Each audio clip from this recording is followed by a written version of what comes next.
Nancy Leake, and I'm the author of several books about California pioneers. I'm here in Bidwell Mansion, the home of John and Annie Bidwell in Chico, California.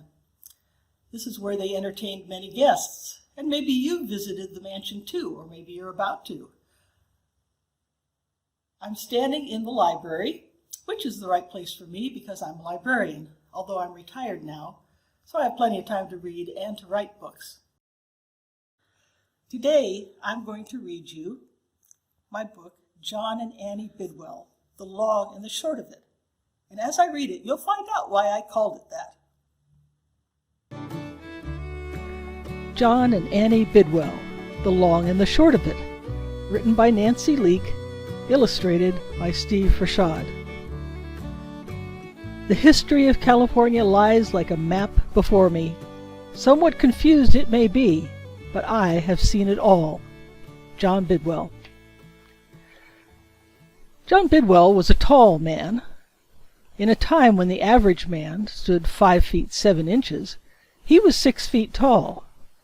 Annie Bidwell measured 4 feet 8 inches. John was not only 16 inches taller than Annie, he was 20 years older. They met when he was 46 and she was 26 years old, and they married 2 years later. She was a cultured lady from Washington, D.C. He was a farmer from California. Yet they loved each other deeply. She called her husband General, and he called her Precious. Here is their story. John Bidwell was 20 years old when he lost his new farm in Missouri to a claim jumper. The man who took his land was a well-known bully. John didn't want to fight him. John was a school teacher who had wanted to be a farmer, and now he had just lost his farm. That winter he taught school again and made plans to move on. John began to hear stories about California, that it was a beautiful land with rich soil and mild weather. It belonged to Mexico, but John figured it was worth taking a look. He loaded up a wagon with everything he would need for a 2,000-mile journey. 60 other men, and a few women and children, joined him to form a wagon train. None of them knew the way to California, but they got lucky. They met a group of missionaries who had hired a trail guide.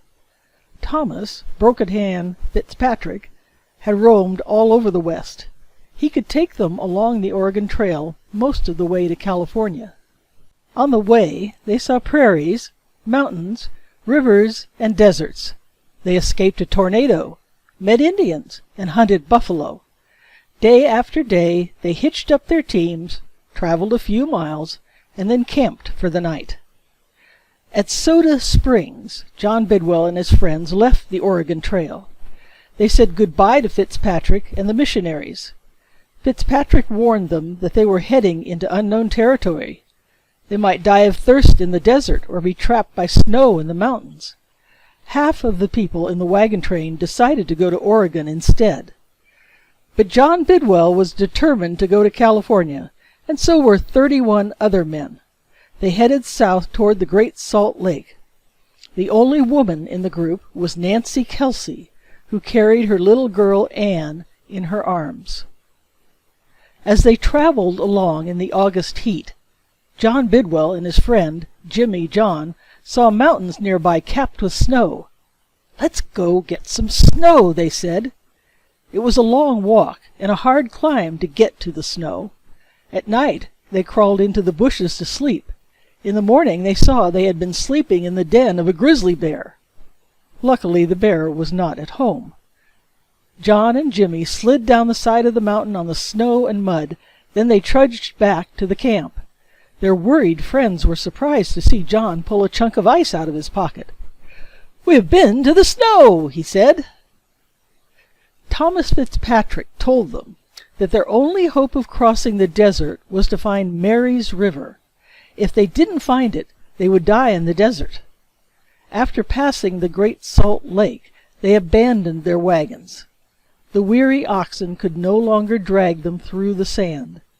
They packed all their belongings on their animals. For a week they searched for Mary's River. When they found it, they were able to follow it all the way to the Sierra Nevada. By the time they came to the mountains, they were so tired and hungry that they wanted to turn back. But it was too late, and they had come too far, so they started up into the mountains. It was hard to find anything to eat. They ate their own oxen and mules and anything they could hunt, crows, coyotes, and even a wildcat. One day, John went off by himself to hunt for food. At dusk he stopped to camp by a fallen tree. In the morning he was amazed to find that he was in the middle of a grove of the tallest trees he had ever seen, the giant sequoias of California. After 2 weeks in the mountains, they saw a beautiful wide valley spread out before them. They had arrived in California at last.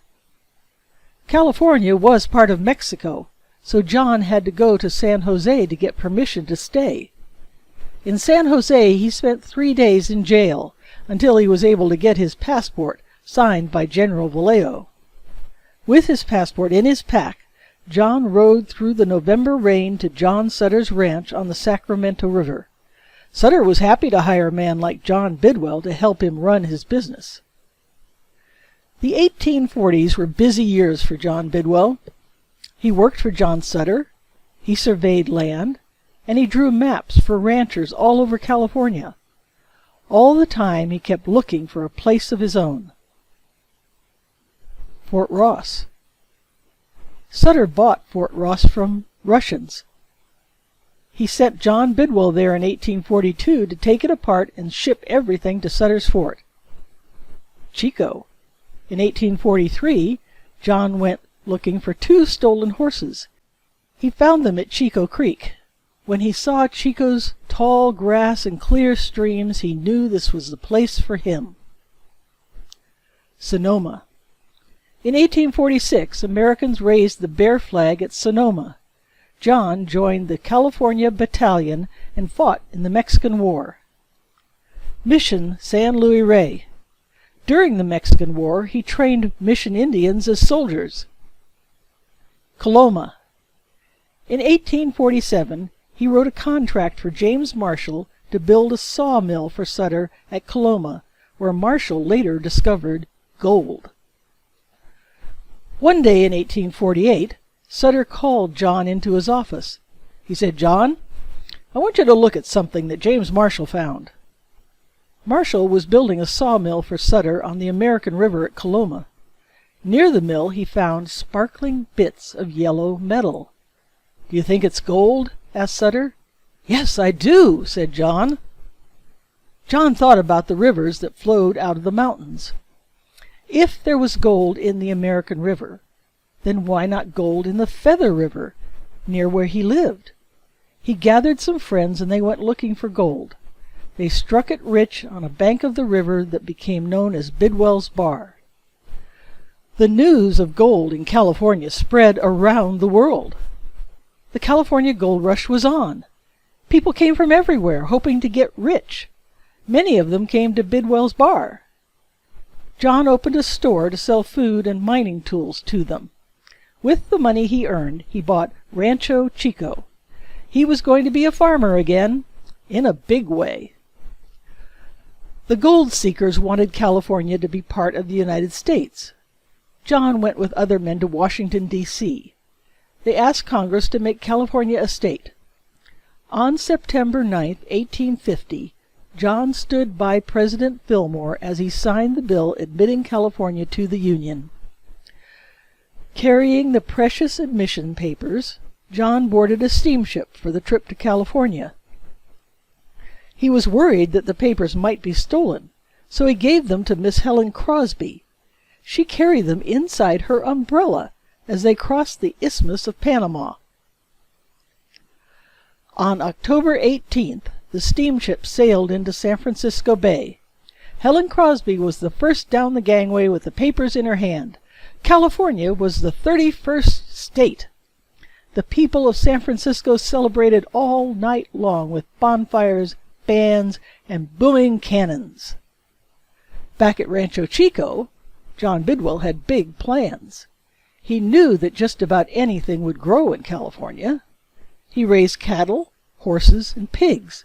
He grew wheat, barley, and oats. He soon added grapes and olives. He planted oranges, figs, peaches, cherries, melons, walnuts, and almonds, and much more. With so much going on, he needed plenty of workers. He founded the city of Chico in 1860. He also asked the Mechoopda Indians to move their village onto his ranch. That way they could work for him, and he could protect them from other settlers who were mistreating the Native Americans of California. Rancho Chico was right on the road to the northern mines. Many of the gold seekers stopped overnight at his house. In the morning, John fed them breakfast. John's Indian cook, Nopani, made delicious pancakes from dried, ground-up grasshoppers. The travelers were surprised, but they said the pancakes were tasty. John was active in politics and hoped that someday he could be the governor of California. When he looked at his old adobe house, he thought, "It's not good enough for the governor." In 1865, he started building his new home, a 3-story mansion. Then he left for Washington, D.C. to serve in the U.S. Congress. In Washington, he met his future wife, Miss Annie Kennedy. Annie grew up on a farm in Pennsylvania. When she was 10 years old, the family moved to Washington, D.C. Her father became the director of the U.S. Census Bureau, in charge of counting all the people in the United States every 10 years. During the Civil War, when Annie was in her 20s, she nursed wounded soldiers at a hospital. When John came to Washington, he was 46 years old. Annie was 20 years younger. At first, she thought John was too old for her. But she liked his courteous ways, his honest character, and his stories of adventure in the West. When he returned to California, they wrote letters to each other until she agreed to marry him. In 1868, John brought his new bride home to his mansion on Rancho Chico. Annie was very curious to meet the Indians who lived near the mansion. One of the first things John did when they arrived home was take Annie to the Mechoopda village. She decided she would make it her mission in life to teach the Mechoopda Indians. She started a school for the children and taught the mothers how to sew American-style clothing. John and Annie loved the natural world. They took children on botanizing trips to identify wildflowers and trees. Annie knew the scientific names for many different plants. In 1877, they took the naturalist John Muir on a camping trip to explore Lassen Peak and Mount Shasta. John and Annie were always happy when they were camping out under the stars. Annie had strong views on many subjects. She believed that drinking alcoholic beverages, beer, wine, liquor, was harmful and should not be allowed. At that time, women could not vote in elections. Annie believed that women should have the vote, and so did John. They both believed deeply in better schools for all. When the state wanted to find a place for a teachers' college, the Bidwells gave the cherry orchard behind the mansion for the new college. The Bidwells' home was the finest house north of San Francisco, and they entertained many guests. In 1880, President Hayes and General Sherman stayed at Bidwell Mansion during their trip across the western United States. John was proud to show them the farms in the valley and the gold mines in the hills. Some of the visitors were Sir Joseph Hooker and Asa Gray, both scientists, Press Longley, a poet, William Tecumseh Sherman, Civil War general, President Rutherford B. Hayes, John Muir, naturalist, and Susan B. Anthony, reformer. From the tower of the mansion, John and Annie could see changes in every direction. The town of Chico lay on the south side of Chico Creek. The flour mill and water tower stood right across the road. Behind the mansion, a road passed by the new college and continued all the way to the Sacramento River, where steamboats stopped to deliver goods and carry away products from the ranch. Vineyards, fruit orchards, and fields of grain stretched to the horizon. Pastures for cows and sheep and horses could be seen in the distance. But one part of the ranch never changed. The land on both sides of Chico Creek was too beautiful to build on. John and Annie preserved the creek and its trees. They called it Vallombrosa, a poetic name meaning shady valley. They loved to ride alongside the creek. Everyone in Chico could enjoy the area for picnics and recreation. In 1905, Annie gave Vallombrosa to the city of Chico. It became Bidwell Park. John and Annie Bidwell had no children of their own, but they loved children, and they would be happy to see children playing in their park. John Bidwell came to California in the quiet days of the ranchos and the missions. He saw it change in a single year when gold was discovered. But he saw more than gold in California's future. He knew that California could grow food for the nation. He worked hard to make his dream come true. At the same time, he wanted to preserve California's natural beauty. Together, John and Annie dedicated their lives to making California beautiful and strong. Now a note on John and Annie Bidwell. John Bidwell said that his coming to California was a mere accident. Perhaps it was, but he made the most of every opportunity that came his way. He was always willing to work hard and adapt to changes in the world around him. He was a pioneer in the opening of the American West, a leader in California politics, an innovator in agriculture, a generous donor to schools and churches, and a kindly neighbor. Annie Bidwell was a leader too. She was active in the causes of education, Indian rights, women's rights, and temperance. Thank you for reading my book together with me. If you want to know more about John and Annie Bidwell, you can visit Bidwell Mansion State Historic Park, or you can read my other book, a little bit longer. It's called John Bidwell, The Adventurous Life of a California Pioneer. Thank you.